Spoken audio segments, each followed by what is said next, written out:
What is up, peoples? Yellow Marble coming at you. I'm Doug. And I'm Scott. Coming at you from Scott's Yellow Marble Kitchen. What are we cooking up over here, Scott? Well, I was going to show folks how to make chicken parmesan. Nice. Well, how did we get to this point? Well, we got ourselves some boneless, skinless chicken breasts trimmed up real nice. And I'm going to show you how I like to cut them to make nice chicken parm cutlet. Nice size. So you trim the fat off of them? Yep, Okay. already done that. So what I like to do is take the tip of the chicken breast off, and that ends up being one cutlet, and then filleting by taking a sharp knife, filleting those open and cutting them in half. So you end up with 3 nice cutlets you can pound out. Okay. So I'll show you that one more time. So you cut off the tip. Cut off the tip. Yeah, about the same size as what you're going to get when you cut these. So you make it into 3 pieces. Yeah, and then you butterfly.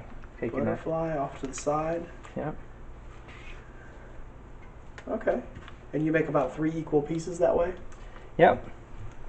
3 equal Very pieces good. that we're going to then pound out. And then we'll do the rest of it by breading it and frying it up. So Very good. we'll take that next step. And this is chicken parmesan. Yes, sir. First steps. Okay, here we go. We're back at the chicken parmesan. Yep. Next step here, Doug, is to pound these out to tenderize them so that they're nice and tender when you eat them. So what I like to do is, after we've cut all our pieces up, is stick it inside of a gallon Ziploc bag. And those are chicken breast, and we're taking the fat off, and we've cut them in 3 equal pieces. Yep. And so what you do, Got in here. put them inside this bag, and you just take a meat mallet here and break down the chicken a little bit. Get it to an equal thickness between both pieces, and try to get all of your pieces to be the same thickness. And once you've done that, you can take them out of the bag and set them aside. I like to put down some saran wrap, Doug, Okay. so that when I go to season these before I do the breading, I don't make such a big mess. Okay, I Cleans got up you. nice and easy. This So. is cling wrap. Use some cling wrap on that. Some Glad. Was that a cheap plug for? That was for Glad, Okay. right there. All right. Little promotional, shameless promotion. Okay, so we're panning out some more. Yep. Just Okay. trying to get them to equal thickness, and as you can see, these make nice size. So you know, you not feel too bad putting 2 or so pieces on your plate if you feel so inclined. Gotcha. Put them on the saran wrap like so. Yep. We're gonna season those up. I'm gonna go ahead, Doug, and do the rest of these, and then we'll come back and show you the next steps. We'll pause a minute till we get to the next step. All right, Doug, so now we got all of these pounded out, so we're going to go ahead, and I think it's really important to listen to the dog bark. Yeah, that's But is to season the chicken themselves. A lot of people like to put seasonings in the, maybe their wash, their egg wash, or in their flour, or in their breadcrumbs, but gotcha. I like to All do these it are right. flattened out, and now we're going to season them. Yeah, we're just going to put just a nice little crackle of salt on them, pepper. I prefer fresh on all this, pepper and cracked salt. Gotcha. And then you want to make sure you season both sides, Doug. Gotcha. So we're going to go ahead and flip those over and get them on both sides, and then we'll come back, Doug, and we're going to show them how to bread them up. A little more egg wash if you need it. Okay, so 4 eggs. Yep, 4 We eggs. got our flour over here in this bowl. And we Yes, got our we do. panko crust, about 1.5 containers.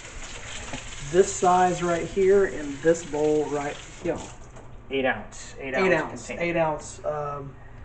8 ounce panko. And so I also like to season up the breadcrumbs, Doug. And so I don't usually measure this, but you'd put more garlic powder than you'd think you need, and it actually adds a real nice flavor to it. So a little bit of So that was garlic powder. Yep. And this is what? Just a little bit of onion powder. So onion powder and garlic powder. Yep. We're gonna go ahead and put that in there, and then just some of your regular old Parmesan cheese. I'm gonna put some Okay, so Parmesan more cheese. garlic than onion powder. Yeah. Okay. Yep. And then Parmesan cheese Yep. in there. Yep. Okay. A nice amount, and then we're going to go ahead and just mix that up, Doug, real quick. Okay. Mix that. Yep. Garlic powder, onion powder, and Parmesan cheese, and panko crust. Yeah, panko breadcrumbs. That's about it. Breadcrumbs. And you can really add anything you'd like to this. You can just use straight Italian breadcrumbs if you like, but I find that the panko crisp up real nice and give it that crunchy crust that I think most people are looking for. Eggs here, so we're just going to poke them, break the yolk, Okay. and mix this up. You can go just straight eggs if you want. You can add a little water if you'd like to thin it out, or you can even go with some milk or skim milk or whatever you prefer. But you just go straight eggs? I actually usually use a little bit of milk, but I'm just going to go ahead and just put a dash of water in there. Okay. So thin it Put it out on just a hair. Yep. Okay, we're gonna bread up our fillets. So you can see the consistency there. It's not clumpy. That's what you're looking for. Okay, Scott. So we've got our flour, we've got our panko, Seasoned breadcrumbs. Yep. seasoned breadcrumbs. We've got our egg wash. Yes, a we little do. water in there, and then we've got, what is this over here? We've got a baking tray with aluminum. Yep, just some aluminum foil. So what we're going to do is bread these up and then put them in the fridge, let them set up a little bit. It helps the crust stick better to the chicken. Gotcha. When you go to eat it. So here's our fillets, and we're gonna baste them in the. Or we're going to. Yep, I'm going to show you what you do here, Doug. So you grab your chicken. I'm going to put it in the flour first, and I've got gloves on, so I don't have to use the tongs. But you want to bread that on both sides, shake off the excess, go straight into the wash, make sure it's nice and coated, and then plop it right in. And then I like to just throw with my dry hand and smush down. The bread comes right on top and press it into the chicken. Okay, so we have flour, egg wash, and then the panko. Yep. And if you do this way and you get it nice and covered. coated, yep, and press it into it, then you just want to go ahead and pick that up, shake off just a little bit of excess, and then set it down. And as you can see, you have a nicely breaded tray. Got it. Yep. Let's see one more. All right, so helps the flour to stick better if you fluff it up a little bit before you press it on. It can get matted down real easily, so I like to do that. Just set your chicken breast on top, set it back in there, shake off the excess. You want it nice and covered. Go into the egg wash. Yep. Make sure that all the chicken is soaked in egg. Straight into the breadcrumb. Pile it on top. You can push it down like this. Flip it over. Get it nice and pressed in. Try not to get the crumbs out of the bowl there. And you got another one. Done. Easy, right? Easy. We're going to do that with all. Okay, so we have one completed tray. We're working on the second tray over here. We're going to take both of these trays and we're going to put them in a refrigerator so they can set up for how long, Scott? At least 30 minutes. That way the coating... Okay, through the magic of time travel, we now have these pans of chicken that came out after 30 minutes of gelling in the refrigerator. Scott, what are we going to do with these now?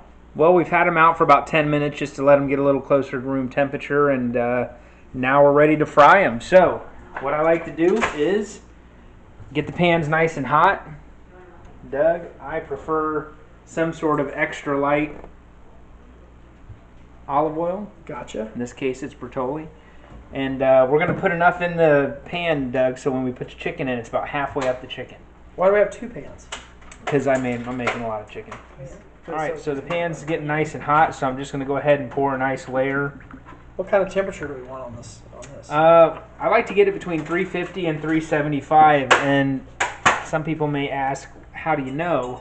Well, you want to get yourself one of these infrared thermometer readers. They're not that expensive. All you do is it has a trigger here. You pull the trigger, and it'll show you the temperature. Currently 250. So we're looking between 350, 375, and once we get that temperature, we'll go ahead and drop the... Okay, Scott, so what's the temperature now? All right, well, we're looking, actually getting kind of hot. We're 380, 367, you know, it's going to be a little bit varied in temperature, but we're definitely at temperature. So what we're going to want to do, Doug, is just drop in 3 of these here delicious cutlets. Gotcha. You want that nice quick bubble. You want it to be about halfway up on the side of this chicken.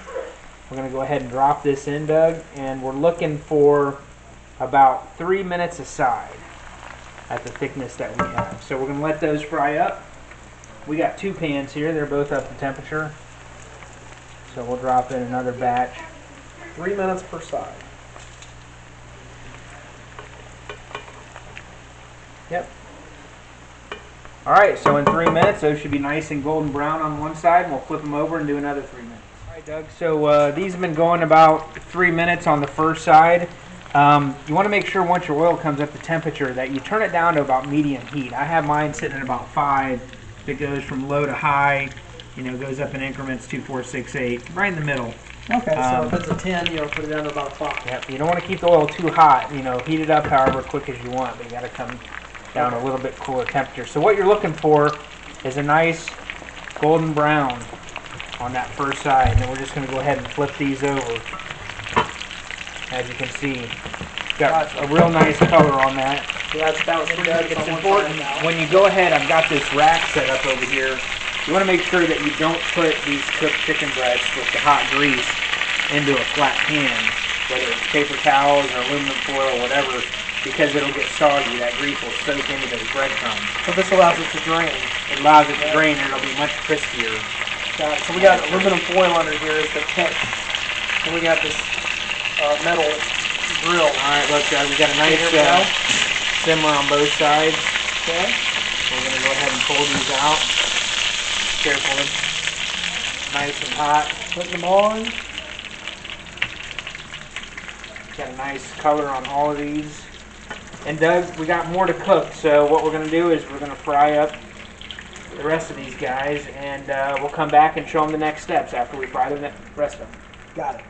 All right, Doug, so we've got all the chicken fried up, and now what we're going to do is we've let it drain on the drying rack, let that extra grease drip off, and we're going to put some mozzarella and mixed Italian cheeses, so whatever you prefer, Parmesan, Asiago, provolone, whatever you really like as a cheese, you're going to go ahead and sprinkle on that right now on this chicken while it's hot. Gotcha. While I'm doing this, we're preheating the oven to 350 because we're going to let this chicken go in for about 10 to 15 minutes. Preheat oven 350. At 350 so that this cheese can melt. I know a lot of folks like to put sauce on top of their chicken, but I prefer extra crispy chicken. Mm-hmm. And I like to sauce it right at the end, so I bake it in the oven without any sauce. We're at 350 right now. Yep. And we're going to go ahead and stick these in the oven and let them do their thing bake for about 10 minutes? Yeah, 10-15 minutes. 10-15 minutes? We might do 15. We might rotate them. We've got, like I said, a double batch here. We're cooking a lot of chicken.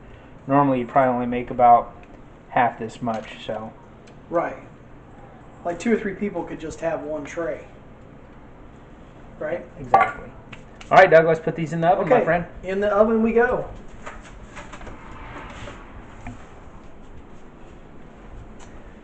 Tray number 1. Tray number 2. Directly below. 10 to 15 minutes. Bada bing, bada boom. That's what do we have? What do we have now? All right. Well, we got our chicken in the oven. We got our pasta water heating up so we can boil our pasta, and we're going to do a quick sauce. I like to keep the sauce real simple. It doesn't really need to cook that long. This is going to take about 15 minutes. And so we're doing 2 cans, 2 28-ounce cans of crushed tomato. Crushed tomatoes. I like Tuderoso with the basil in there. Okay. And what you're going to want to do is just go ahead and we've got the pan heating up nicely here. You want to cover the bottom of the pan. You're probably looking at about 1 to 2 tablespoons per 28-ounce can. Cover the bottom nicely. Yeah, so I got about 3 or so tablespoons of oil in there. And what heat are we at there for We got it on about a medium heat. We're going to put garlic in there. We're going to put just some fresh garlic. Looking to do about a tablespoon per can. You know, I like a lot of garlic, so I probably got about 3 tablespoons there. And what we're going to want to do is heat this up in the oil, and we don't want to burn it, because if you burn that garlic and it turns brown in a tomato sauce, it'll make it bitter. So we just want to get a nice little bubble on it, and that's why we got our tomato cans already open. As soon as it starts to get a little bit of a simmer, I'm going to stir it around, then we're going to dump our tomato sauce in there, and we'll show you the next step. Very basic. Okay, so it's looking like it's got a slow bubble. Yeah, real light simmer. It's not boiling. I got it on about 4 right now, temperature-wise, and we're just looking to get a nice little simmer on it, just like you see there. Little glorious coloration. We're going to let that go for a couple minutes here, Doug, because we don't have it too hot. If it gets too hot, a quick trick, just lift it off the burner. Okay. Stir it around a little bit off the burner, and that'll cool that garlic down. Because it's key, don't let it burn. Don't let it burn. You will have bitter sauce. And, you know, that looks like a lot of oil and garlic, but we're going with 2 28-ounce cans, so it's quite a bit of sauce. And you'll be surprised if you have a good olive oil.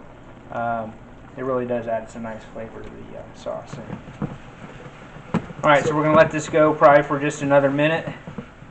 It's getting a nice simmer on it now. Our sauce, and be careful not to splatter it. You can use your spoon to help pour it into the pan.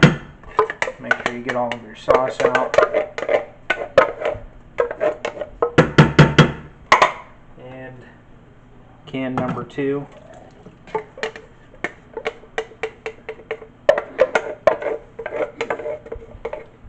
Alright, get all your sauce out. And then at this point, there's only one more step here, Doug, as far as seasoning goes. By the way, I've always learned you want to put your cut tops inside your can. Those are very sharp and you don't want anybody to get cut. So what you want to do is about a teaspoon of salt per can, and I just poured a little bit in my hand. I'd call that 1. You know, it doesn't have to be quite a teaspoon. It might be 1 teaspoon for both cans, but however you like your salt, you just want a little bit of salt in this. We're going to turn the heat up to about 6, 7.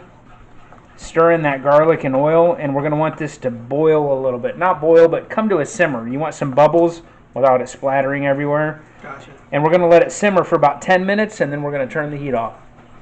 Okay. And that's it. Very simple sauce. Gotcha.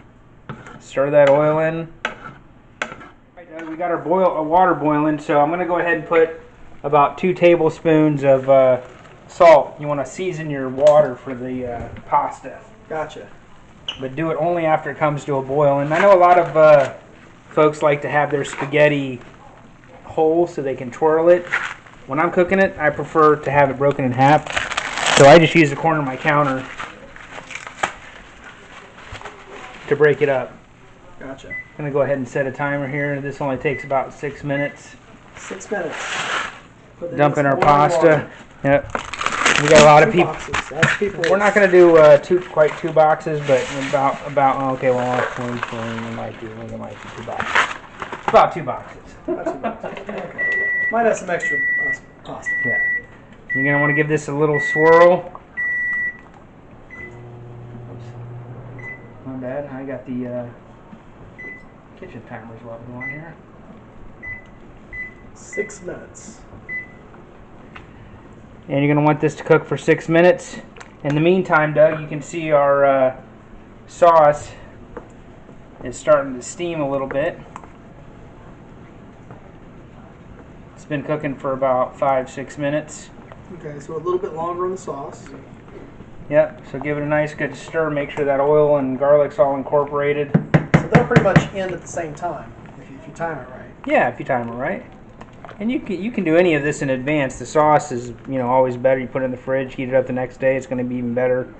But the key is not to cook the sauce too long. That's the important part. And here are our chicken cutlets after spending, what, 10 to 15 minutes in the... 10-15 minutes in the oven at 350. Yep. And we just sprinkled a little more Parmesan cheese on top. Okay. And that's ready to go. So as soon as our pasta and sauce is ready, we'll go ahead. All right, so Doug, everything's done. So we're going to go ahead and plate this. Nice. And let you give it a taste. So I'm going to go ahead and pick off a couple pieces of chicken here. Very nice. See, that's a good part right there, that crispy cheese. You can have that. Right. All right, we're going to come over here. I'm going to give you a little bit of pasta. Okay. All right. Very generous helping. Thank you. Yeah, eat as much as you like. We made a lot. And then you're going to want to put this sauce on right at the last minute. So we're going to put a little bit of sauce over your spaghetti here. And then, Doug, a little bit of sauce on the right over the chicken, and because it's been resting and that sauce is fresh on top, that's going to be very crispy. Nice. All right, why don't you give it a try? A little bit of garlic bread. Oh yeah, So we've also got a little bit of garlic bread. We'll put a couple pieces of garlic bread on there because you're a good guy. Okay. And you know what? If someone would stop stealing my Parmesan, I might even Nice. just hit it up with dress it up with a little Parmesan. a little extra Parmesan cheese. Okay. Gonna take a nice bite of the chicken Parmesan. Get a little bit of the pasta in there.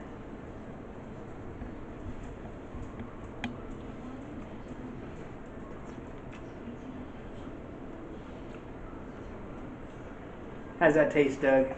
Awesome. Good stuff. Really great. You should try this very soon.